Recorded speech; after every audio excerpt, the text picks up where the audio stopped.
Riparte finalmente l'Arena, ripartono gli spettacoli in Arena. Questa sera 6.000 fortunati possono assistere allo spettacolo del Volo con il tributo a Ennio Morricone.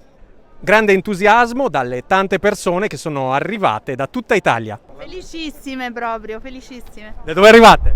Da Roma. Penso proprio di sì, era ora sì, tutti ci tenevamo a venire Da dove arrivate? da Verona. Tantissime, Da dove arrivate? da Rovigo. Da Rovigo. È uno spettacolo, finalmente si riapre, al di là degli spettacoli si riapre un po' tutto, ci voleva. Ci voleva. Tantissima voglia di tornare in Arena. E da dove arrivate? Io sono di Verona ma veniamo da Frosinone.